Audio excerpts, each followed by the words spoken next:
Straight from New Jersey, it's the SNL Nerds, the show where two comics from New Jersey nerd out over Saturday Night Live. I'm your co-host, John Trumbull. And I'm your co-host, Darren Patterson. Hey, Darren. Hey, you. How you doing? Johnny, I'm right. You came in hot, like my can blew off my head. Like a Looney Tune. I was not very energetic before, and you were like, we got to bring the thunder. I did say that. You said, let's bring the thunder. So you I was did. like, I got to bring the thunder. Yeah, so thunder brought. Like the mighty Thor, you brought the thunder. It has already been brought in, my friend. You held Mjolnir high aloft your head. Yes. And you're like, rah. I am worthy. Yes. I am. Oh, nice. Yeah. It's nice. lofting it. Yeah, so happy Valentine's Day to everybody there, and happy President's Day weekend to everybody out there. Yeah. How's your February holidays? Yeah, how's your weekend happening, all right? It was all right. It was, relatively uneventful. Nothing too much happening. What about you? Same old. It was okay. Not too bad. You out there breaking hearts and taking numbers and taking names, painting the town red. Sure. Okay. Tripping the light fantastic with some Cupid doll, Vodio dough. I don't know what I'm getting at here. Yeah. I think I got a couple likes on Facebook dating. Hot.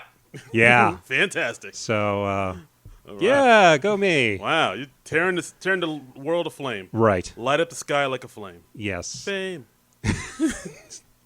Good times, guys.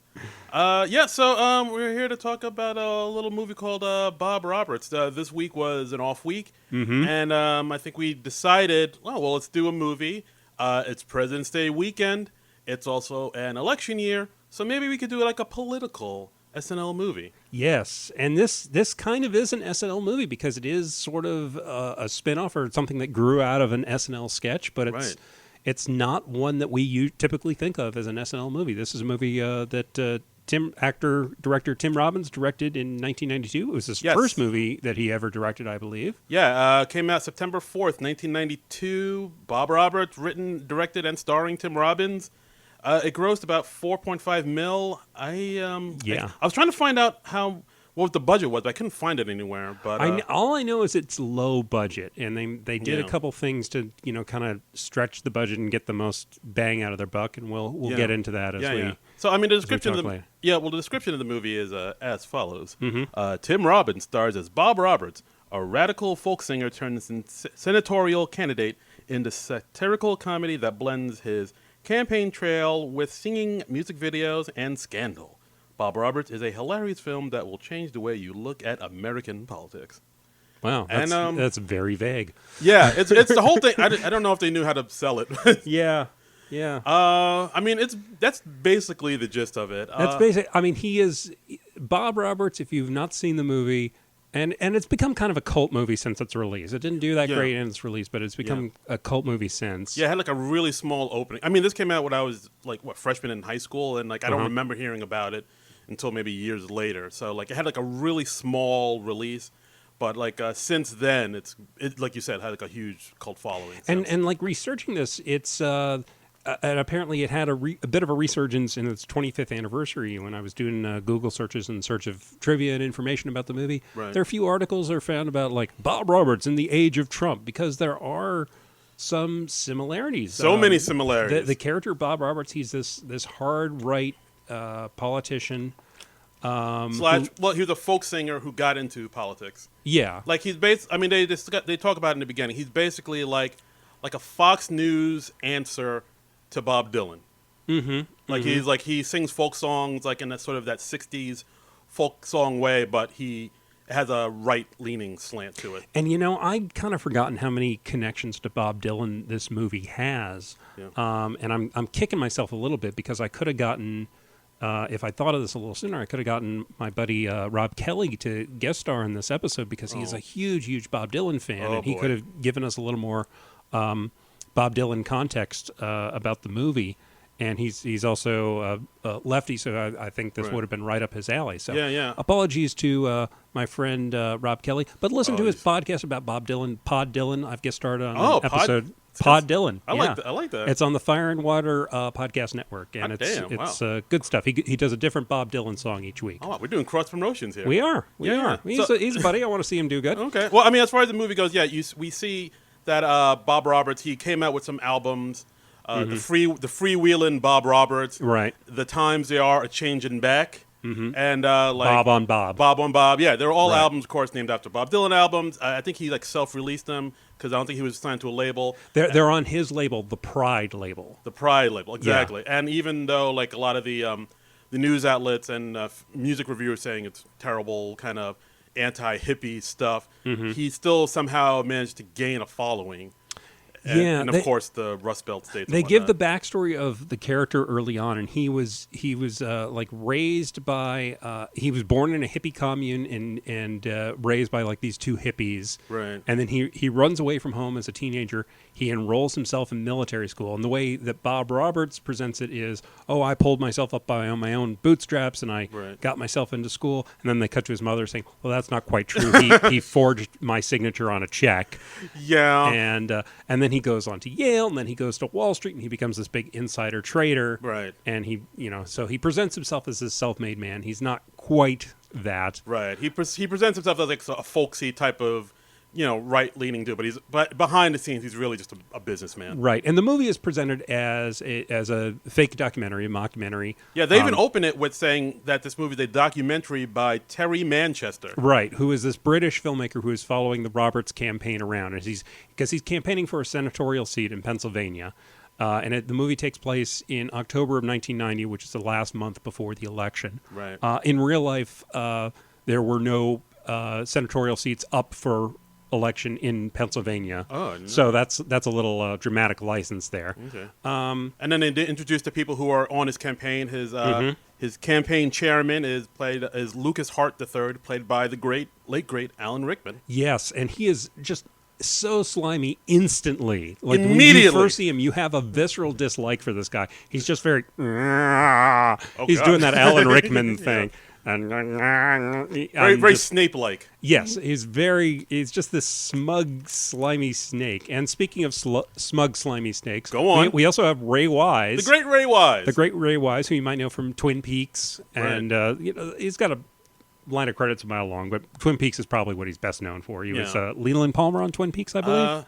I hate to say it, I've never watched Twin Peaks. I think he was Laura Palmer's father. But he's playing Chet McGregor, who is Bob Roberts' public relations handler. Yeah. And he appears throughout the movie. He's got, he's just like smiling and he's playing to the camera. And whenever there's something that going on that he thinks the documentary crew shouldn't see, he just comes in. He's like, "Oh, you don't want to see this? Come on over here." Yeah. Hey, let's take a picture of these kids. Hey. And it happens like 3-4 times over the course of the movie, and it's kind of hilarious. It is true. Well, I mean, also in the opening, they show Bob Roberts being interviewed on like a daytime talk show by Lynn Thigpen. Lynn Thigpen, yeah, who you might know. She was an actress who passed away, but she was on Lean on Me, but you might know her best as the chief on Where in the World is Carmen Sandiego? Yeah, she did that for several years, and And I mean, she's just one of the all-time great character actresses. I mean, she just, you see her, you just know she's going to be great. She also did a voice on the Justice League show. She played Amanda Waller on the Justice League show. Very nice. Did a great job there. Yeah. But I mean, I also liked how Lynn, when she was interviewing Bob before the cameras came on, she's like, "Look, I just want to let you know, I'm not on your side. Like, I hate everything you stand for. You're a terrible person. I wouldn't vote for you if my life depended on it." And we're talking to Bob Roberts. It is that quick. It's almost, it's rather funny. And then they get into a little tiff after the cameras are off. And, then she kind of talks to Terry Manchester behind the scenes, saying how, like, basically wrapping up his whole persona, like how he kind of took the whole like 60s, like how he's trying to like demean all of the good that came out of the 60s. And like how he's kind of took the whole persona of the rebel 60s and flipped it. Yeah. Like the rebel. And he's using folk music, which you typically associate with like protests and 60s and, peace, love, harmony, all that sort of stuff. Yeah, and he's using it to say how the whiny liberals are ruining this country and got to get drugs off the streets. And he's basically like, as she said, the rebel conservative. Yeah. Which is pretty, he said that's deviant brilliance. Yeah, yeah. And he's... You hear a lot of his songs over the course of the movie. Let's see here. I mean, gosh, I'm blanking on the names of the songs those right complain now. and complain. Yeah, they'll complain and complain, which is basically talking about how like some people don't want to go get jobs, and they'll complain, and it's always somebody else's fault, and a lot of conservative talking points. He has another song called "This Land Is Made for Me." And there's one about prayer in schools. How Jesus says, the people say you can't pray in school. Right. Yes, and one about drugs, where he says that I hate drugs, and we should string up all drug dealers and drug users. Oh God! And hang them all. Which, that's kind of a radical take. Yeah, and this plays really well in Pennsylvania. All of this. Yeah. It's kind of scary. Well, not. I mean, there are, as the movie goes on, you see there are people who see through him, and he does have his detractors and protesters. Yes. But I mean, the people who are into him are really into him, and one of the people who is into him is played by a very young actor by the name of Jack Black. Right. This is Jack Black's first film. Movie debut. Yeah. Jack Black. He's playing a young Republican, very short hair Jack Black. Yeah. And he's I mean, it's a small part, but man, Jack Black just makes the most of it. He really steals the scenes. He looks he has this fervor in his eyes, and he looks almost deranged. He is just like, when he is around Bob Roberts, he's just like, oh my God, he's amazing. He's a poet. It's dreamy. He's just the best. And this happened because Jack Black was in the Actors Gang, which was an acting group that Tim Robbins co-founded in the Chicago area. Oh. So he had some people from the Actors Gang in there, and that was how Jack Black got into this movie. I did not know that. Yeah, so that's pretty neat. That's pretty neat. And also in this movie, there's tons of celebrity cameos, especially celebrities playing news broadcasters throughout the movie. We have James Spader in it for playing newscaster Chuck Marlin. Yeah. We got Helen Hunt playing a news reporter, Rose Pondell. We got Peter Gallagher playing Dan Riley. Who else did we have? Susan Sarandon. Fred Ward. Fred Ward. Fisher Stevens plays a field reporter. Rock Bork. What a great name. My God. Some of the names in this movie are really, really clever. And apparently most of these name actors, or all these name actors, did the movie for scale, just because they believed in the project and they wanted to help their buddy Tim Robbins out. I have no idea how he got Susan Sarandon. I mean, that's really impressive. That's a get. He must have had some sort of in with Susan Sarandon. Oh, he had an in. Ding! Yeah. Tim Robbins and Susan Sarandon, of course, they were together for, God, who knows how long. They met on Bull Durham, I know, and were together for a couple of decades after. Yeah. Are they not together anymore? No, they broke up. Oh. They broke up. I remember because, at the end, do you remember the movie Role Models? With Paul Rudd and Sean William Scott. Yeah, I love that movie. Yeah, and at the end, Paul Rudd, he sings a song to his girlfriend, played by Elizabeth Banks, and he's like, "Hey, we don't have to get married. We could just be together like Tim Robbins and Susan Sarandon." And they broke up in real life not too long after. So you're saying that movie Role Models destroyed it, jinxed him. All right, well. So hope you're happy, Paul Rudd. That their breakup is on your. Do not blame this on Paul Rudd. Paul Rudd is a wonderful human being, an adorable person, and I will not have his name besmirched on this podcast. You know what? I take that, but he's infallible. The fault lies. If they'd listened to Paul Rudd more, I bet they would still be together. Yeah, the fault lies clearly with Sean William Scott. Yes, obviously Stifler. I mean, he's an agent of chaos. Yes, of course. Oh God. So I mean, also throughout this movie, we have another celeb who, in his own right, Giancarlo Esposito, who played Bugs Raplin, who you see throughout the movie. He's basically like this guy who's trying to he's like a journalist, independent journalist who's trying to take down Bob Roberts, and he kind of digs into his past and try to find all these things. Yeah, he's this crusading reporter. I have the name. He's a reporter for a newspaper called The Troubled Times, which is like this. Obviously, that's some sort of small scale paper, like an alternative paper. And he's not like in a suit and tie like most reporters. He's in this old army jacket and he's a little unkempt. And he has like a wool hat. He wears the same clothes throughout the entire movie. Well, he's at least wearing the same jacket throughout the entire movie. He's So like- he's got the same look. So you can immediately peg him in the crowd. Yeah, he's like disheveled, unshaven, and but he's just But, trying to get the truth. and he's very intense. Right. And he obviously like deeply believes in this, and he knows that Bob Roberts is up to no good, and he's trying to get the proof on him. And right, and you see him throughout the movie. Like basically, anytime Bob is kind of he's making a big appearance somewhere, he's always right there saying, "Mr. Bob," and of course Bob has like security men like trying to push him away. And right, like he can't get any official clearance to do an interview with him, so he's reduced to just getting him on the run when he's going from his campaign bus into a building, and he's like, "Mr. Roberts," like yeah. It's pretty interesting, his role. I mean, of course, Giancarlo Esposito from. His big role was Gus Fring from Breaking Bad, and of course he was in and currently Better Call Saul coming back next Sunday. Woo! I can't wait. Ooh, love that show so much. Oh, I'm all aflutter. And of course he was in Do the Right Thing and many other movies. Yeah, he was probably best known for Do the Right Thing at this Right. time, I think that's- because Do the Right Thing that came out in 89, something like that. Yeah, that sounds about right. Yeah, 89, 90, somewhere around there. Yeah. So we follow Bob Roberts on his campaign trail, and then we also get to see his opponent.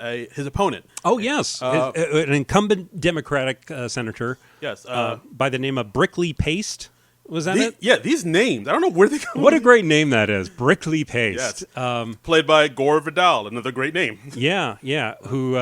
Gore Vidal, who is like this big name in politics. I guess primarily known as a writer and commentator.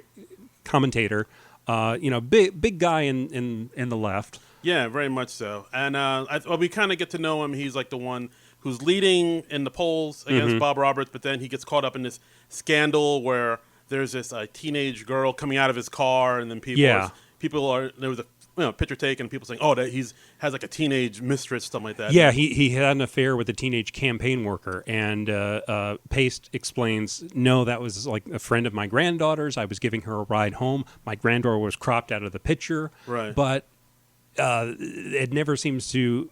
He never seems to get ahead of the story, or the scandal keeps gaining traction because the Bob Roberts team keeps hammering it away, right? And the media is kind of complicit in this. Yeah, and it's kind of alluded that like Bob Roberts leaked the picture, or he has some kind of like this is part from his party. Some shady politics going on in the Bob Roberts campaign. You also see him on his campaign bus.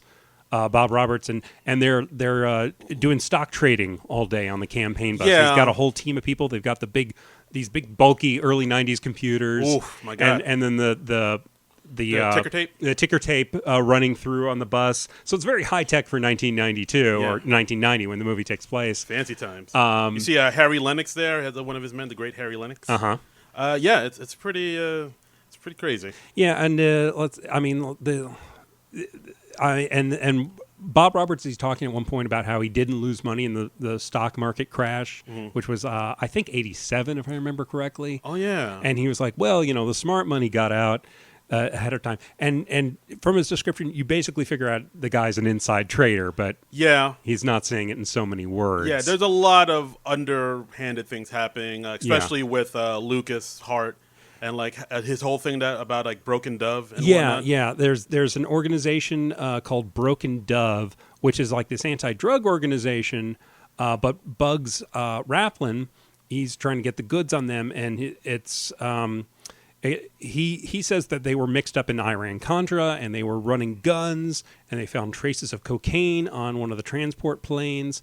Now, Lucas Hart, you see footage of him testifying on the Iran-Contra before Congress. There's a lot of that there, too. And he's testifying before Brickley Pace, the man that Bob Roberts is running against. Right. But they never get the goods on him. And so the whole thing gets dismissed and swept under the rug.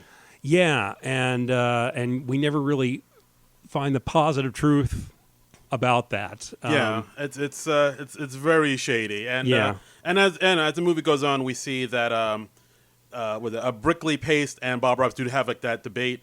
Yes. And like I wrote down a couple of lines that I really like that Brickley Pace said something about like this is what about what politics really about about what you can do in reality. It's not about image. Right. And it's I don't know. There's a lot of stuff in here that's they cut the debate together, and I watched the movie with the commentary with Tim Robbins, and they said that like originally this was just way too talky and slow, so they cut it up so they're going back and forth, so you see each of their talking points.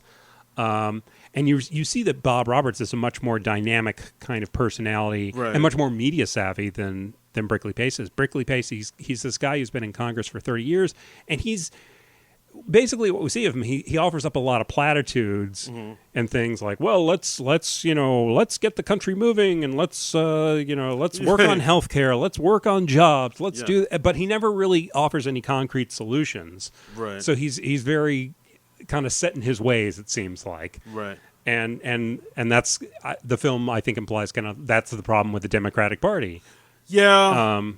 This is a good. Real quick. This is a really good. I really enjoy this movie, but like if you watch it now, in today's political climate, it's a little depressing because it's like, oh, this is all like a lot of stuff that happened in this movie is happening right now. It is like too close to home. Like, it's wow. really almost eerie how prescient this movie is in many areas. Yeah. I mean, there was one point where they interviewed Brickley Pace, and they asked him, well, what do you think of Bob Roberts? And he says something like, well, I mean, he's good at pushing buttons. He's good at pushing racist and sexist buttons. But behind his eyes, I don't see anybody at home. I don't know what he's about. Yeah. But I can tell you, like, I detected a slight whiff of sulfur in the air. That's such a great and like line. I heard that line, I was like, oh, I wonder who that could be related to in these days and times. Yeah. I mean, I understand a lot of the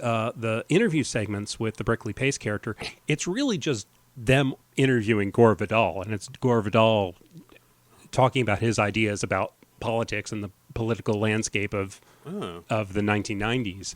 And because, like Tim Robbins said in the commentary, he's like, well, we felt it would be a missed opportunity if we didn't sit Gore Vidal down and just talk to him about politics and the political system. It's Gore Vidal. You got to talk to him. Yeah.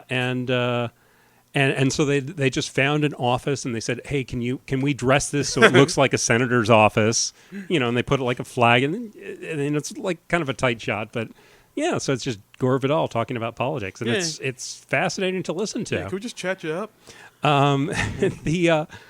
But we see Bob Roberts, and he's going from campaign stop to campaign stop, and this is also interspersed with like little bits of his songs, and you see him performing in concert, and you see like a music video. He does a musical video, Wall Street Rap, which is a direct parody of a Bob Dylan video. I think it was a Subterranean Homesick Blues. Yes, yeah. Johnny's in the basement mixing up the medicine. I'm on the pavement. Think about the government.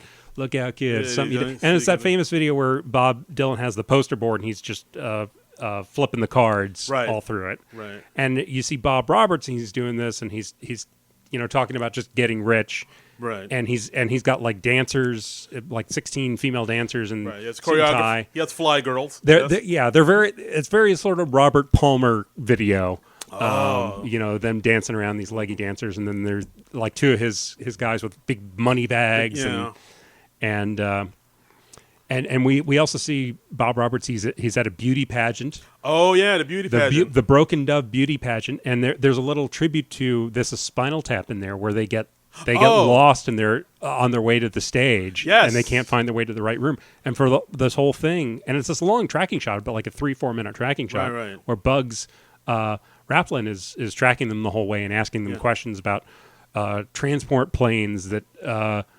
For Broken Dove that were bought with money that was meant for low-income housing. Right, exactly. But the money went to like just buying planes to transfer drugs and whatnot. And of course, Bob is being very evasive, and it's like, well, look, I don't talk to liars. I don't know what you're talking about. Yeah, you're a journalist. You're supposed to be impartial, and that's your job. And I don't answer slanted questions like this. Good day, sir. And then we see Bob Roberts when they finally get to where they're going, and he thinks the camera's off, and he's like, what is going on? This is a disaster. Yeah. There are some moments where you see the mask sort of slip away, and Bob Roberts just has a temper tantrum. Yeah, you also see that another point too, because like throughout the movie, like a lot on the bus that they're on, they pull over a lot of times because Bob likes to fence. He's a fencer, and you see him in doing a fencing match with somebody else in his campaign. So he gets really intense in the fencing, but there was one point where, he doesn't like to ride in a bus. I guess he likes to ride on a motorcycle in front of the bus. Yeah, usually. So after one night of fencing,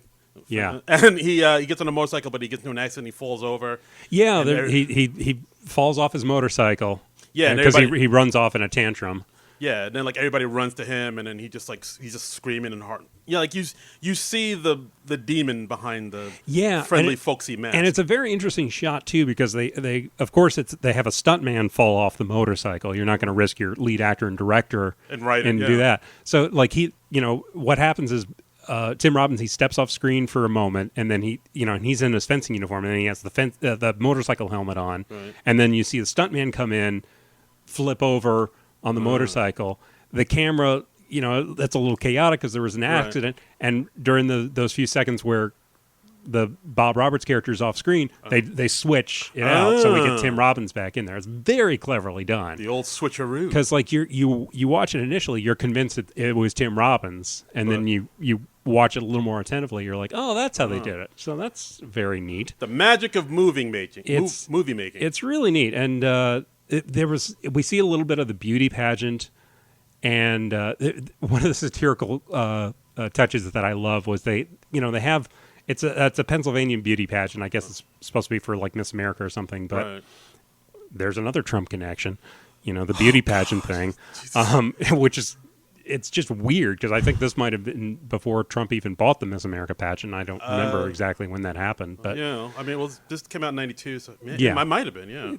Who knows? I don't care enough to look it up, but but one of the contestants in the beauty pageant is Miss 3 Mile Island. Yeah, what was that? I didn't get that. Hilarious. Oh well, there was a nuclear meltdown at 3 Mile Island. What? Yeah, in the early '80s. Oh yeah, I knew that, but I was like. I don't know. But it took me for a loop. I am sure that in real life there has never been a Miss 3 Mile Island, or if there ever was, there isn't one anymore. No. And we get little hints here and there of like little shady things or going on around the edges. Like the winner of the beauty pageant is an African American young lady, and we see some of the campaign workers on the bus with a few of the contestants later on, hobnobbing with them, and they're, they're taking them onto the bus for nefarious ends. It looks like, and one of them, one of the young blonde ladies is just like, oh, she told me she's never even had fried chicken. Yeah, and you see like Harry Lennox, who's like the only black guy on the bus. Yeah, like, oh, that kind of hurt. You see the look on his face where it's just like, ugh. And you see him earlier in the movie, like Lynn Thigpen kind of dresses him down a bit for being in Bob Roberts' campaign, and he comes back at her. He's like, "What? Black people can't have more than one opinion?" Yeah, because Lynn's like, "Hey, come on, brother, what the fuck are you doing here, man?" Yeah, and he's like, "Oh, just because I'm black, I have to have talk blah blah blah blah." Right. Yeah, he's very very Carlton Banks. Yeah, but in that moment, you see like where they just said this incredibly racist thing in front of him, and you just see that. Like, oh, what have I done? It just gets real for him for a moment. So, I mean, do you want to talk about Cutting Edge Live? Yeah, we should. Wow, that was interesting. At one point in the movie, Bob Roberts, he comes on to this popular late night talk show or sketch show called Cutting Edge Live. I mean, I don't know what they're parodying. It is very, very much Saturday Night Live. What? I mean, it is. And we've got a celebrity host played by John Cusack, who's a buddy of Tim Robbins, going back to Tapeheads. Oh, man. Way back when. And Bob Balaban's in it. He plays like the Lorne Michael type. Because when you want a guy to play a sleazy or Weasley network television guy, you get Bob Balaban. Of course. You'll remember Bob Balaban. He's been in a ton of the Christopher Guest mockumentary movies, but he's also probably best known for his run on Seinfeld, playing Dalrymple. Wasn't that his name? Dalrymple? The guy from NBC. And he was part of the reason he was cast because he looked a lot like Warren Littlefield, who was running NBC at the time. Oh, interesting. And he was the guy who greenlit Jerry Seinfeld's pilot. But he's playing the Lorne Michaels equivalent in this movie. So it's said that Bob Roberts is going to be on Cutting Edge Live, and a lot of people have problems with it. A lot of producers and the other comedians, because this guy has all these. He said all these horrible things, these right-wing things. Like, why are we having him on? And John Cusack is the celebrity host. He's not playing himself, but he's playing. Well, he's basically playing John Cusack. But he goes by another name. I don't think they ever give his name. But he feels very blindsided because he was expecting KRS-One to be the musical guest. Yes. And you see them like they're recording the promos, and he's like, hey, I'm on Cutting Edge Live this weekend with Bob Roberts. I thought it was going to be KRS-One, but and he just and they like Bob Roberts. He can't even stand Bob Roberts standing next to him. Yeah, like he's just not having it. But some might say that might be how some of the cast felt when a certain someone hosted SNL. And this again, this is. It's eerie. 23 years before. It is so eerie how. Yeah. And they even like. Oh yeah, Russell Dalrymple. Okay, that was the name of his character on Seinfeld. All right, so yes. Okay. And they even we even see snippets of the sketches on the show, and it's like sort of SNL at its worst, and Bob Roberts and his wife are there like, oh, well, we love the Lobster Family, and we see some people in lobster costumes later on. There was also one point where John Cusack, I think he was like rehearsing lines for a sketch. Yeah, and he was talking about like how, I forget what he was talking about. Like he's talking about how the corporate media controls everything, even like a sketch comedy show like Cutting Edge Live. I heard he said that. I was like, whoa, that's and because like these networks, they're run by big conglomerates and big business. They usually like things the status quo. They like things to go. Yeah, and it was saying like how you never hear about the bad stuff we do, like with trading weapons and drugs because we own the news company and we control what you hear. Right. We even own a certain Saturday night comedy show that has a leftist slant. Yeah. I was like, Jesus Christ. And did this whole thing get started because of a Bob Roberts sketch on Saturday Night? It's kind of amazing. It's really interesting. Actually, this might be a good place to talk about the SNL connection. Entertainment Weekly had a nice piece in 2017 for the 25th anniversary of the film, and Bob Roberts had started as a short film that aired on SNL back in 1986, and Tim Robinson goes a little into the history. He says. The interviewer asks him, what was the seed that planted Bob Roberts in your head in the first place? And Robin says, the seed was I grew up in Greenwich Village in the 60s and 70s, and I went away to college, UCLA. I guess I left in 1978 and stayed out in Los Angeles until 1985. I was cast in a movie called Five Corners, and I moved back for a couple months. I rented an apartment in Greenwich Village, and I saw what had happened to the neighborhood. It had been gentrified. When there used to be a first or second generation Italian shoemaker or baker, there was now a David's Cookies. Where an old craftsman used to make guitars, another chain had moved in. Seeing my really interesting bohemian neighborhood turned into more of the same, the mollification of America, for me, that was disturbing. Because it wasn't the Greenwich Village that I knew and I had grown up in. So I wrote the short film in response to that. In the first incarnation for the Saturday Night Live short, Bob Roberts was a yuppie businessman, but he wasn't a politician. He was one of these guys that I saw in the neighborhood that had renovated a condo and was calling Greenwich Village his home. So it was a satire on the gentrification of my neighborhood. As time progressed, I started to write the screenplay. Bob's ambition grew. The businessman became a politician. And Tim Robbins, he started writing this in around 1986 when the Iran-Contra hearings were happening. Wow. And the interviewer asks, was there always music? And he says, yes, there was a businessman folk singer. I actually shot one of the scenes at the Village Gate, which was this very famous nightclub. And Art de Logoff, who ran the place, really dug the idea of it because he was pissed off about the gentrification too. Times Are Changing Back was one of the songs in there. I believe Don't Smoke was one of the songs, and that became Don't Vote. And This Land Was Made for Me in there, too. And unfortunately, this SNL sketch isn't online anywhere. I couldn't find it when I was looking for it. The Entertainment Weekly person couldn't find it. What are you trying to hide, Lorne? But doing the short film convinced Tim Roberts that it could work as a feature film. Oh. But he had trouble getting financing for it, as Yeah. Many smaller scale filmmakers are able to. And the film was only greenlit after Alan Rickman agreed to be in it. He read the script and liked it. And Alan Rickman was really hot from Die Hard at the time. Right. Hans Gruber. And because Alan Rickman signed on, that was how it found financing. They got financing from, I think it was Working Class Films, which is a British company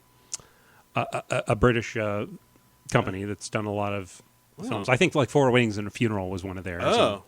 Pretty fantastic. And wow. Love Actually. And wow, I didn't realize like it started from gentrification from back in, because like as a native New Yorker myself, I remember the New York from like the 90s and from when I grew up as being like the pure New York, and it's like now it's getting even more and more gentrified and more like a huge mall. But like like now it's like I guess it started even before Like, even before like the Giuliani age. yeah, like you know? back when I think it was the good old days, like Right. gentrification was hitting. Like, Yeah, oh, yeah. I never thought of that. It's an ongoing process, I'm sure. I mean, and so back to Bob Roberts on on this SNL show. The what was it called? Cutting Edge Live. Cutting Edge Live. Yeah. So when Bob Roberts gets on, I think he was supposed to do like one song, but he goes. He's supposed to do a song "Don't Smoke," but he pulls an Elvis Costello and he decides to play his song "Retake America" instead, which was a political song. Right, and then I think one of the producers gets really upset and like furious, like, "What the fuck is this?" And she screams at Lauren, and Lauren is like, "Oh, you," because Lauren says like, "Are you?" Well, she doesn't literally scream Lauren, but she screams at her Lauren. Her Lauren. Her Bob Balaban. Yeah, and of course, that Lauren is very, complicit in all this. Is like, look, he's going to do what he's going to do, and I think he even says like, "Are you on your period or something?" Yeah, which is like, God damn. That's one of the pieces I found on this was like, oh, that's the only dated part, and they they probably wouldn't say that today. Maybe if somebody's a real asshole, they would, but who knows? Yeah. So this producer, she gets so PO'd, she walks around backstage and she pulls the plug on the feed. Yeah, she literally pulls the plugs on the feed, the lights, everything. Everything gets shut down. Yeah. And of course, the Bob Balaban fires her. She walks out in a huff, and Bob Balaban apologizes to Bob. It's like, "I'm so sorry. We'll have you on." Yeah. The whole thing is like a huge shit show. And a little interesting bit of trivia about that: they needed a TV studio to shoot that stuff, so they shot it. And because the movie was shot in Pennsylvania, they shot it at the studio where Mr. Rogers' Neighborhood was recorded. Oh. And when you see her wandering around backstage, she passes by the castle in the land of make-believe.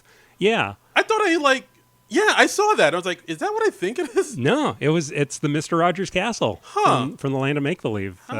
Won't you be my neighbor? So that's that's a little neat bit of trivia there. So look at that. So then after all this commotion happens, Bob leaves with his people. There's like a huge crowd of folks waiting. His adoring fans, of course, as always. Bugs is there, right? We're going to ask him questions about something, and then he also has like one kind of deranged female fan who's like, she like made her way onto the bus at one point, right? You see her during one of the concerts. She's got one of Bob's campaign posters, and she's cut out a hole in it, so her face is next to Bob's. Right. Yeah. She's like definitely a little. And you see this from the view of the documentary. And she runs up to kiss Bob, and then you hear two shots ring out. Yes, and it's almost like the Lee Harvey Oswald assassination, where it's just like something happens, you don't quite know what happens, and then people are being tackled to the ground. Bob Roberts is down; he's apparently been shot. Yeah, the security tackles Bugs like almost immediately. Yeah, and then they just take Bob out. To the waiting car, and they get him to the hospital, and there's just like chaos and pandemonium everywhere. Then it's found out like Bob's been shot, and there, of course, his adoring fans are waiting outside. There's a candlelight vigil almost immediately. They're singing his songs. The times are changing back. And Bugs Raplin is arrested because he's apparently the perpetrator. There's a hilarious bit where Alan Rickman as Lucas Hart III. He's interviewed outside the hospital, and he's like, oh, this is why we need to be tougher on crime. And then he just says, now, if you'll excuse me, I have to go pray. And he says it so solemnly. It is hilarious. It just, the way you said it, I have to go pray. I can't say enough good things about Alan Rickman in this movie. He is just hilarious in the little bits he has to do. Yeah. Yeah. So I think the police say he's been shot, but he's going to make it. Mm-hmm. And then of course the police of course give out the details about who they arrested. Oh, it was they say Bugs. Yeah. His full name, it was like John. I forget his middle name, but it was Raplin. But it was something, it doesn't matter. But it was something. His middle name is something very ethnic, I guess I'll say. Oh yeah. And of course, the fans hear that. It's like, oh, he's an Arab. I knew it. Right. And then of course, you see this huge angry mob of Bob Roberts fans, like just taking to the streets of New York. Going to the precinct where he was arrested, just angry. At one point, they beat up a random person. Yeah. On the commentary, Tim Robbins says that it was a Jewish man that they mistook for an Arab. But in their fervor, they just didn't care. Yeah. They just beat him up because he looked different. It's good enough for me. Yeah, exactly. You don't look like me. All right. And while Bob Roberts is recuperating, his new single drops, and it is called "I Want to Live," and it's Bob Roberts in like this colonial type thing. He had a new album that was dropping on Election Day, and and it's all about how he wants to live in a country that reflects his values, and I want to live, right, and you see the video, and there are all these like businessmen lying dead in a field, like there's just been a battle, and the American flags all around, and then there's Bob Roberts in a duel, and he's in full colonial regalia, and he's in a duel with this hippie type, this big ponytailed hippie in a tie-dyed T-shirt. Dirty hippies. And they turn their backs and they start marching, and then, and Bob, puts his gun up, and then when Bob turns his back, you see the hippie takes out a rocket launcher from behind his back, starts loading up the rocket launcher, and Bob turns around and takes him down in one shot, and then the hippie is dead, and America is no longer threatened. And then you see the businessmen come back to life. America! Yeah, exactly. And we cut to Jack Black's character, Roger, and he's like, it's almost like he knew what was going to happen to him. It's almost prophetic. And he says the malaprop prophetic. He means prophetic. Prophetic, yeah. But he's so, I'll just say it, uneducated and ignorant. He doesn't know the word. And Jack Black, also hilarious. And yeah, he steals every scene in this thing. He really does. He really does. So it turns out, because the sympathy vote from the shooting is enough to put Bob Roberts over the top. He'd been running neck and neck with Brickley Pace before this, and Bob wins the election. Jesus, yeah. And yeah, I mean, I remember like towards the end, like you see like all of his all of his fans become like kind of like cult followers almost. Yeah, zealot. They're getting more and more intense, and the movie gets more and more intense as it goes on. It gets a little more serious. I mean, because as we get towards the end. Yeah, it gets more, like you said, more and more intense. Like I remember watching this movie like a couple years ago, thinking, oh, it'd be like a fun little kooky satire. And that's how it starts out. It starts out that way, but then it gets way more intense and way more darker. Yeah, and like towards the end, I made a note towards the end. I was like, I remember when this movie seemed absurd. Yeah, when it seemed removed from reality, and now not so much. Yeah. Towards the end. The documentary filmmakers, because the documentary film it's sequestered as evidence. The cops are looking at it because it's the only footage they have of the shooting, and it's unclear what happened. But ultimately, Bugs Raplin, Giancarlo Esposito's character, is released because it turns out he had palsy in his right hand and he could not have held the gun. But the fingerprints on the gun were from his right hand, so it's some kind of setup. Right. And we have another celebrity in a small part. We have David Strahane. Oh, right. Playing Bugs' lawyer. And I really liked him in this small part. And you see, like, he comes out after talking to Bugs out of the police station, and the reporter asking slanted questions. Is like, well, is it true that he is a member of the ACLU? And he's like, I don't know if he is, and if he is, so what? But Bugs, as I said, he's ultimately released, and but I mean, he's already like at this point like public enemy number one. He's been held by the police for like a few days, I believe, and they're like, well, if it was impossible for him to have fired the gun, why was he held by the police for so long? And David Strahane's character is just, you tell me. God, your reporters do your job. And I'm doing it right now. I'm asking you. Exactly. Why was he? And so later, weeks later, after in January after the election, before Bob takes office, and Bob Roberts, who's in a wheelchair now, he's apparently crippled from the. Looks like a Churchill almost. Yeah.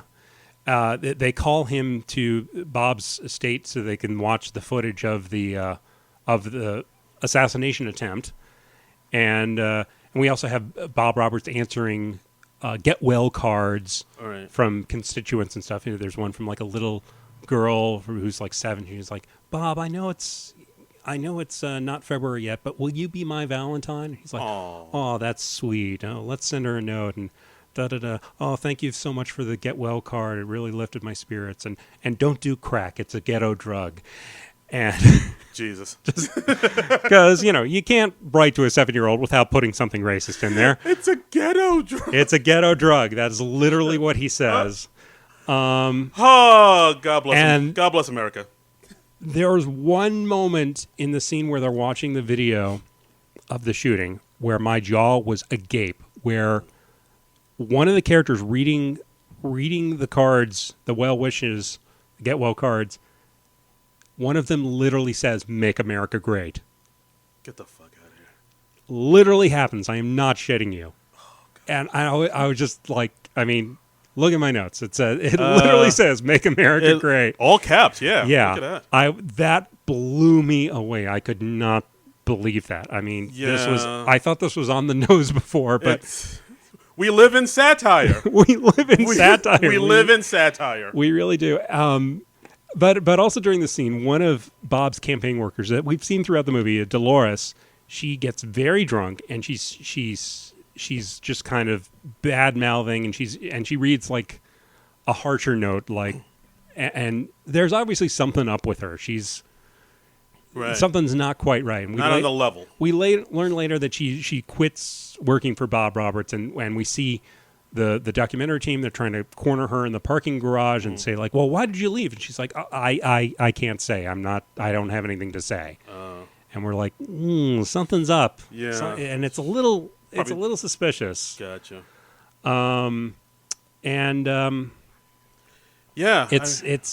Yeah, it's something's not quite on the up and up, and there's this closing shot where it's this big dinner. I think it's like supposed to be an inaugural dinner. I don't think they ever actually say, but it's in this big banquet hall, and the camera's tracking through the banquet hall while Bob Roberts he's playing one of his songs while he's in his wheelchair. Right. He's like right in front of the stage, and the camera just tracks through the crowd and is creeping through as the song is playing.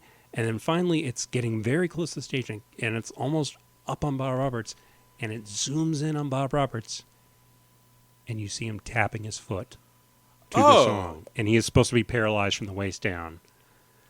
Interesting. So it's God. It apparently all was a sham. It was something that Bob Roberts' team put up to get him the sympathy vote and put him over the top for the election. Yeah, and he's faking. He's fake an injury. Yeah. God. And it's like, oh my God. And we also see like the vigil outside of Bob Roberts' hotel room. Right. And the cops are coming. God. As soon as you said into the microphone, now the goddamn. And Big Brother. Yeah. No. And all of Bob Roberts' fan, Jack Black and the obsessed female fan, they're all there, and they're... Doesn't Jack Black has the words Bob written on his forehead? He does. I don't know if that's tattooed. I think it's just written in marker or something, but it could be tattooed, knowing how weird this character is. Bob written across his forehead. And he has this deranged look in his eye, like a... Yeah, and he's talking to the documentary filmmaker, and he's like, "So how's the documentary going?" And he's like hardly blinking. Right. And Terry Manchester, the British filmmaker, he's like, "Well, I mean, I don't know." And Jack Black is like, "Well, you're lucky. He's, you get to follow a great man like Bob Roberts around and get to know him." And he's like, "Well, I don't know if I like Bob Roberts." And it's like, "Why? What's not to like?" And then someone else, one of Jack Black's brothers, runs in and he's like, They got him. And someone has killed Bugs Raplin in retaliation. Yeah. For shooting Bob Roberts, which he, again, physically could not have done. But why are you bringing facts into this thing? He clearly did it. He's brown-skinned and unshaven. What more evidence do you need? And if he didn't do that, he had to have done something, right? Something. Let's just let's just pretend that's ringing throughout the rest of this podcast. America. And we see the crowd immediately erupt into cheers, just praising God that this guy is dead. Over the death of a man. Yeah. God damn it. And then the camera pans up to Bob Roberts' hotel room, and we see a silhouette walking behind the curtain, upright. And then he turns out the lights. And I remember that ending the first time I saw the movie years ago, and like I was like, God, it's intense. It's very intense. It's very the movie takes like a serious turn like towards the end. It gets and we see like the last or close to the last shot of the movie. We see Terry Manchester, the filmmaker, going to the Jefferson Memorial in Washington D.C. and the camera pans around the words that are inscribed up at the top, and the words, "I have sworn upon the altar of God eternal hostility against every form of tyranny over the mind of man," and it just leaves you with that, and it's just. I know, it's chill. I mean, I know, like, when people think about, the political landscape now and where we're in, they go to films like, Idiocracy and whatnot. Yeah. But, like, I mean, after watching Bob Roberts, like, guys, if you haven't seen this movie, you really need to see it, because, like, it is worth seeing. It is currently, it's streaming on the Stars. Yeah. So if you have Stars, apparently you can stream that there. Yeah, I'm sure you could also probably rent it at your local library. Yeah. Support your local libraries, ladies and gentlemen. Read. Yeah, read a book, you nerd. Yeah. Yeah. I'm sorry, I came in hot with Go find the Bugs Raplin of our day and, find out all the shady shit that's going on out there. Yeah, toss them a buck or two. Yeah. But yeah, I mean, this movie, like, I remember, like I said, watching it years ago, it really left an impression on me, just like about how... It stays with you. Yeah, like, I kind of saw it as, like, the same way, I guess, I watched The Wire back in the day. Like, because, like, if you watch, like a Law and Order show, like, on the network channels like CBS, NBC, a show like Law and Order SVU or CSI, that you kind of get an idea, or it's more like a positive look on, like, how law and the criminal justice system works. But if you watch The Wire, it's like, no, it's how it really works is probably more like The Wire. Yeah. And, like, after watching Bob Roberts, all our institutions are fucked up. Yes. And here are how and why they're fucked up. Yes. And yes. And there's nothing you can do about it. Nope. Sorry. Yeah. Sorry. Except go vote. Maybe that'll do something. Yeah. But after watching Bob Roberts, I'm like, that's kind of more on the nose about how the political system works. And it's also, I also liked it because, like, I mean, I was talking to a friend of mine about this a while ago, about how, like, it seems like for, up until 2016, like, I noticed how more and more it was more important to be, like, more of an entertainer than it was, like, a politician. Yeah. Like nowadays, you can't be just, like, a boring, nerdy politician who is... Like a John Kerry or exactly. Like somebody yeah. who's undynamic, but they know the law and they know how policies get pushed through and they know how the government works. You can't just be brainy. You have to, like, have some razzle dazzle. You got to be like entertainer. I remember that happening in the 2016 campaign. I remember during the Democratic convention. I remember Hillary at one point during her speech saying, like, "I'm not the natural campaigner that my husband Bill is." Yeah. And she is not as dynamic of a speaker as him. And I think even she would say that. Yeah. But, I mean, she knows her stuff. She's knowledgeable. She's qualified and all that.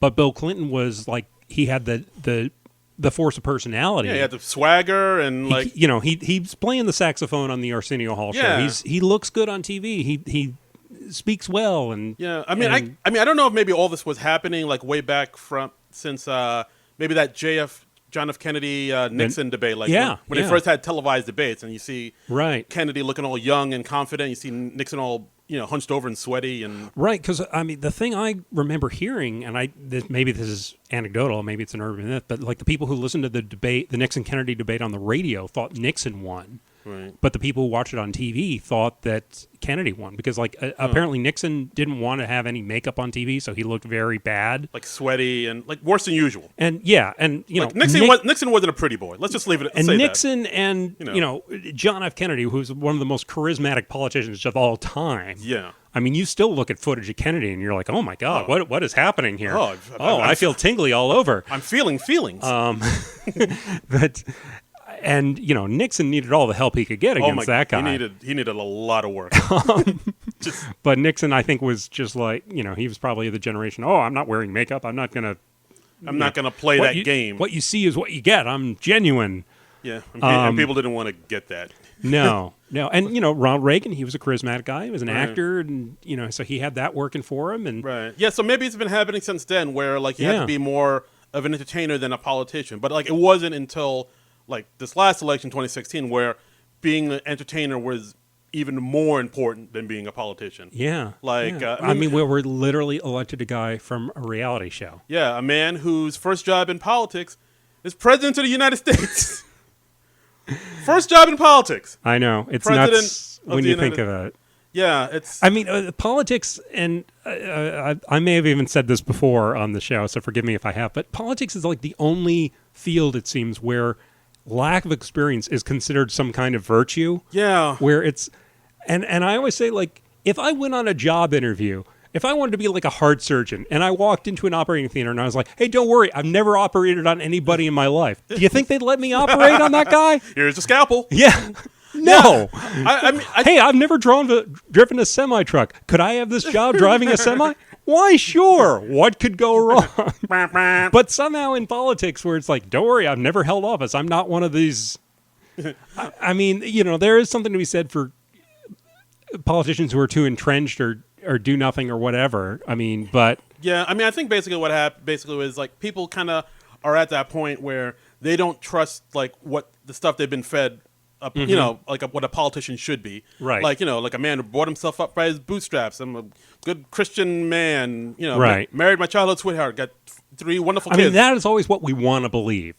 We want to hear that story. We want to, get behind that. But I think as the years went on, people have started to realize that's kind of, bullshit. That's why people like, our president is in office. That's why even like Obama was in office. And that's why people like Bernie Sanders got a shot. Mm-hmm. Like people don't want the norm that they had been fed. That's true. That is true. That's the same old. Yeah, that is true. And I mean, but like Brickley Pace says, let's be real. Yeah. Every politician is going to disappoint you to some degree. You are never going to be 100% behind any one politician. So you find the person who will disappoint you the least, or you think will disappoint you the least. Yeah, and somebody who you think will. You want somebody who knows how the system works and how the machine works and will push through stuff that will make your life a little better. Yeah. You know, I mean, no one's going to make your life amazing or all the way, but like you want somebody who can realistically make your stuff a little bit better. But I think now people just kind of want to glom towards an image, or it's people who think the way they do, even if they think like the horrible thoughts that they think. Yeah, well, I mean, like like brown people ruin this country, or like, right. Oh yeah, he believes the racist stuff I believe. Right, he's my guy. It's like he validates my racist beliefs. Exactly. Therefore, yeah. No, you want somebody who's better than you, who's smarter than you. The president is supposed to be the best of us. Yeah. I want the president to be smarter than me. I want the president to be more compassionate than me. I want the president to be shrewder than me. I mean, I want the president to know more about how government works than I do. Yeah. I'm a dum-dum. I don't want to be president. I want somebody who knows more than what I know. I know how. I want the president to know how to pronounce a wide variety of words. Yeah, like prophetic. Yeah. Did I say it right? Yes, I believe you did. Prophetic? Yes. Prosthetic? Yes. Okay. You said prosthetic correctly. Philanthropist? Yeah.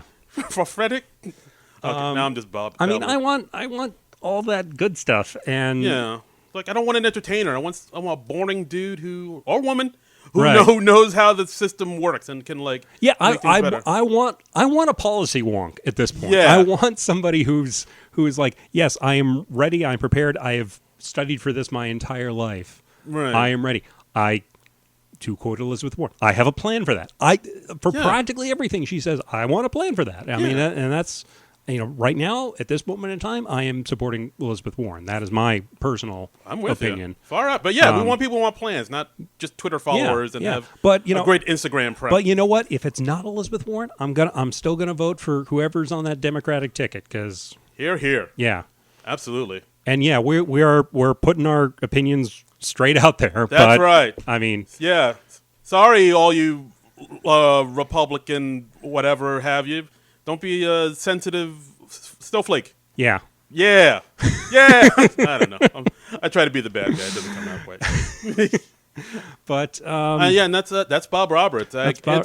But there's also some interesting trivia regarding this movie. Like as we said, the movie features a lot of the Bob Roberts songs. Yes. And but there's never been a soundtrack album issued. That's weird. Because Warner Brothers Records was going to release it, but Tim Robbins actually had it written into his contract that they couldn't do a soundtrack album because he never wanted the songs used out of context of the movie. Oh. He was like, I never wanted to be driving around and hear it on some right-wing talk radio show, like play it as a sincere thing. That's actually really smart. And I used to think, well, that sounds really paranoid, Tim Robbins. I don't think that would actually happen. I mean, but now I'm like, no, Tim Robbins was 100% correct. I could totally see that happening. I mean, he probably got the idea of the way like Reagan used the Born in the USA. Yeah. And like the Bruce Springsteen song. Yeah, like if you listen to the words in Born in the USA, it's an anti-war song. It's about a Vietnam veteran who comes back to the country after fighting for the country, and he has nowhere to go, no place for him. Yeah, it's actually an interesting song, but like people just hear Bruce repeat "Born in the USA, Born in the USA," and well, because it sounds like this big triumphant rah rah America song. Yeah, that's how people. And whenever I hear it played, like during a fireworks celebration on 4th of July, I'm just like, have you listened to the fucking song? There's no one listening to words anymore. It drives me nuts because, I mean, it really shows. Like, I mean, you hear that a lot in rock music, where it's like you hear a song that's like super catchy, but you read the lyrics or really listen to the lyrics, and they're depressing as hell. Yeah, very much so. Like, there's that one song I really like by The Jam, a town called Malice, which is about growing up poor. There's that one song that came out that was really big a while ago, Pumped Up Kids. Oh, yeah. That's about a school shooting. It's about a school shooting. I know, yeah. the pumped up kicks. And there's a lyric in there like faster than my bullet. Like, Jesus. Like, there's so many. I mean, the Police song, Every Breath You Take. Yeah. I've been watching. What else could we think of? Like, in Sting's mind, he's like, this was all about surveillance and who's watching you. And in his mind, it's like this super creepy song. But because it was a really catchy tune, people think of it as this super romantic song. Right. And I remember seeing like a Sting thing where he's like, whenever people tell me like, oh, we played that song at our wedding, I think this is really sick. Yeah, like don't do that. Or that song, The Clash, Train in Vain. Oh yeah, It's about a song about. It sounds like a very upbeat song, but about a guy who got dumped. And it's like his heart's broken. Then I also listen to the words "Just Like Heaven" by The Cure. Yeah, like it's a song. It seems like a very dovey, sweet love song. But then at the end, you hear he's a song about a man who's lamenting the love of his life who died. Yeah, and it's like, oh wow, you remember that song "Semi-Charmed Life"? Yeah, it's about heroin addiction. It's a heroin song, and I heard that in like every teen movie in the 90s. But it's I mean, it sounds like it should be in a Fruitopia commercial or something. Yeah, it's like a commercial for detergent or something. And it's like it's about a heroin addict. But it sounds really peppy. So let's see some other neat trivia about the movie. This movie actually has a cameo from not only Tim Robbins' common law wife Susan Sarandon, but Susan Sarandon's daughter Eva Amuri Martina. Oh, I didn't know that. She is one of the kids early on when Bob Roberts is making an appearance at a hospital. Oh. She asks, "Hey, can I see your gun?" Oh, that's her? That's Eva Amuri, who's grown up to be an actress in her own right. She's been in a lot of things. Far out. I know she was in Californication. She was in that movie that Adam Sandler did with Abby Doobie. Yeah, that Adam Sandler did with Sandberg. That's My Boy. That's My Boy. I didn't see that. She was like the teacher that slept with Adam Sandler's character when he was a kid. Hey now. Oh yeah, that's right. Oh boy. And and then Susan Sarandon played the older version of her. Right? Yes, exactly. That was exactly. So she played a young version of her mother, and all the songs in the movie were written by Tim Robbins and his brother David. They co-wrote the songs together. I believe all the music is David Robbins, and they are the sons of folk singer Gil Robbins of the Highwaymen. So Tim Robbins has some real folk music cred. I didn't know that. So that's really neat. Wow, the Highwaymen. That sounds familiar. They had a huge hit or something like that. Right? I believe they did. I'm not really familiar with their repertoire, but guys, call in. Yeah, let us know. But no one ever calls in. No. I think it's because we don't have phones. You know what? You're probably right. That might have something to do with it. Let's see. Yeah, but Tim Robbins, he shopped the project around for 6 years, and that's pretty incredible. Yeah, absolutely. So guys, I can't recommend this movie enough. Like, it's definitely. It is worth seeing. It's worth seeing. I mean, it's crazy how prophetic. Mm-hmm. Prophetic. Damn it, prophetic. How this movie and how relevant it is to what's going on today. It's like it's eerie. Well, I mean, it's eerie how we said eerie. That and but the moment that really blew me away was like towards the end when I heard "Make America Great Again." Literally those words, or it was "Make America Great." But I was just like, that's I mean, but that is so 3 out of the 4 words. That's freaking eerie. Yeah. Oy, oy, oy. But so yeah, it's worth seeing. Yeah. It's but yeah, check it out. And that's the movie. And I don't know. I guess that's the podcast for us. That's what we got a little Twitter feedback that I think is worth seeing. Oh yeah, let's talk about some tweets we got. Last week we read a little feedback from Cinephiliac, who took us to task a little bit because we like the RuPaul show. Well, no, they didn't take us to task on the RuPaul show because they hadn't heard it yet. We were recording the RuPaul show. We didn't like the Robbie. Robbie? I'm sorry. Are you all right? Robbie was the name of the sketch. J.J. Watt. The J.J. Watt. And Luke somebody. Yeah, see, the names are so unmemorable. I was blanking on them. Okay. It's not Luke Null. So we heard back from Cinephiliac, who says, I just now heard your feedback on my feedback. I definitely don't want you guys to blow smoke up the show's ass every week, as I tried to make clear. I was just puzzled because I have listened to you for many episodes and usually agree with John's takes, including this week, by the way. He means the RuPaul show. In this case, I loved those 3 sketches. This is talking about the J.J. Watt show. What? Admittedly, I was on cannabis edibles, but not for the first time. Oh, and your negative take was just so surprising. You're right that a lot of people dislike the episode overall. I just love those 3 at the beginning. Thanks for the appreciation of my Twitter handle, and I'm excited for Bob Roberts' great movie. Yay. Well, thanks, man. So Cinephiliac, yeah, I think you buried the lead a little bit with the cannabis edibles. I think maybe that was the difference. Might have been. If you watch that show straight, I don't know if it would work as well for you. Yeah.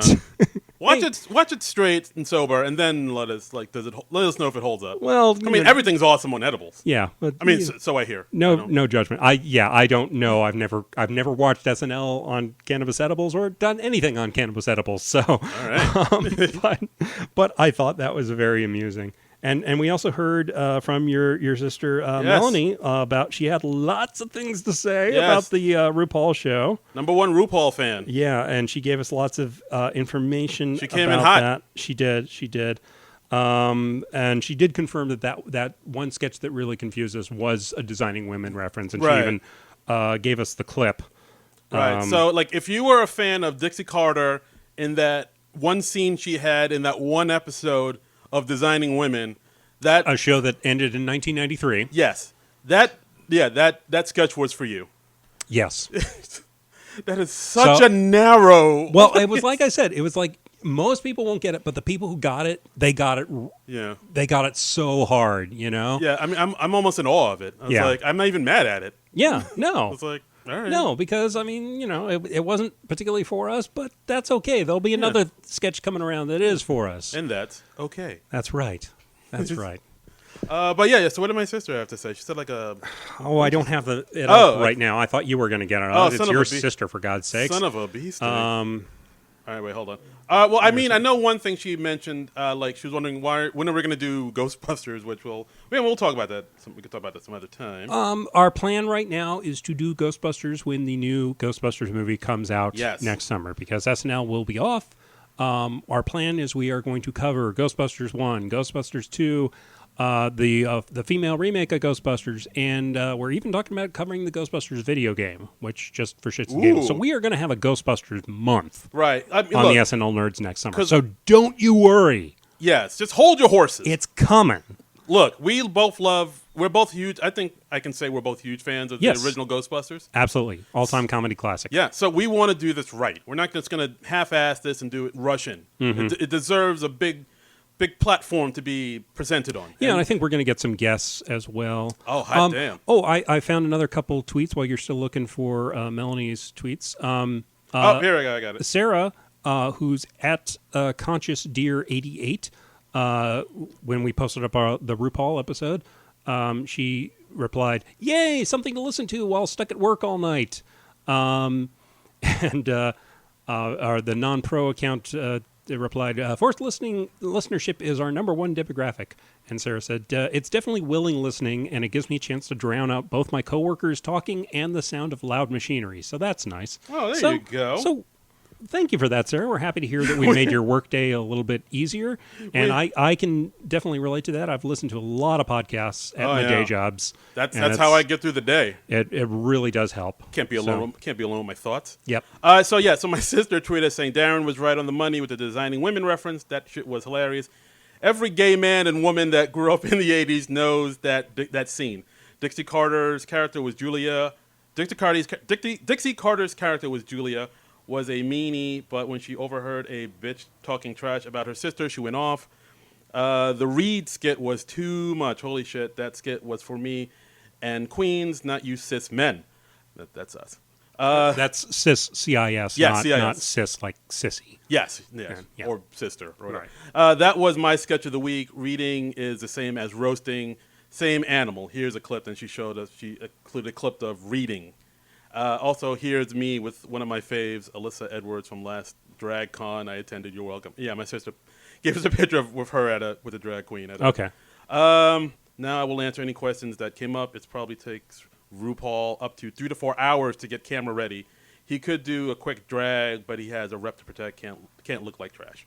So that's why we didn't see RuPaul all RuPaul'd up. Right. I mean, 3 to 4 hours. I think I said the week before, like if we saw RuPaul in drag, it would be early in the show. Yeah. But I mean, it's got to take a while to even get out of all that stuff, especially if for a show like SNL where quick changes is the name of the game. Yeah, it's I mean, I knew it'd take a long time. So yeah, I'm not surprised. I was just goofing when I said it would take 15 minutes, and I hope that was clear. But you were just joshing. Yeah. And of course, one of our big fans, Ruby the Rube, says, along with the cameo in a sketch based entirely around cross-dressing, that episode also had Gap Girls and Coffee Talk. Oh, this was talking about the Charles Barkley episode. Oh, right.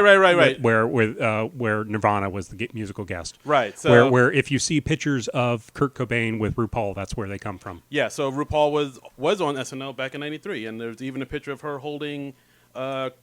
Frances Bean. Frances Bean, yes. Yeah. Good Lord. Kurt Cobain's baby daughter back in the day. Mm-hmm. And it's adorable. Yep. All right, so, that's all. That seems like be all we got. I guess that's it. I think that's it. I think that's all we had to cover. What are we going to do next week? What are we going to do next week? We got 1 week left in February. SNL is not back. We got to figure out something. Our show needs content. Okay. What are we going to do? Oh, yeah. All right. What do we got? I turn to you, Darren Patterson. All right. Well, how about this? Because it's February, Black History Month. I've heard about that. Let's do a black SNL movie. Okay. That's all black and what have you. All right. Let's. Okay. All black and what have you. Oh, I'm adorable. So let's. Yeah, I figure. Well, who's a favorite SNL cast member who's a black dude? Chris Rock. How about we do a little something called Top 5? Yeah, movie that was written and directed and starring Chris Rock. All right, sounds good. Another auteur movie. Indeed. And so we got Tim Robbins, we got Chris Rock. Yeah, both writing, directing, and starring. Yeah, I mean, as far as movies go, Chris Rock, his movie, filmography it's a little spotty. It's pretty spotty, but I think Top 5 is one of his better movies. I remember, I never seen Top 5, but I'm looking forward to seeing it. I remember the previews look pretty good. I remember it's Rosario Dawson. She's a reporter who's following him around for the day. He's like a famous comedian in the movie. Yeah, he's a famous stand-up comedian, and he's kind of fallen on a hard time, but he's trying to make a comeback, and Rosario is kind of following him around. And I know Leslie Jones is in it as well. Yes, there's one scene where Chris Rock goes back to his old neighborhood and goes to his old stomping grounds, and there's one scene where it's him, Leslie Jones, Jay Farrow, Michael Che, and Tracy Morgan. Wow. So lots of SNL connections there. Pretty black. Okay. So, our next episode, Top 5. All right, that sounds fun. I'm looking forward to it. And there's tons of other celebrity cameos, which we'll talk about later. Right. Okay. Yeah. Cool. Let's do it. All right, so next week, Top 5. Hot diggity damn. All right. Yeah, and if you want to follow me on Twitter and Instagram, you can follow me at Darren Credible, DARIN Credible. And if you want to follow me on Twitter, you can find me at Trumbull Comic, TRUMBULL comic.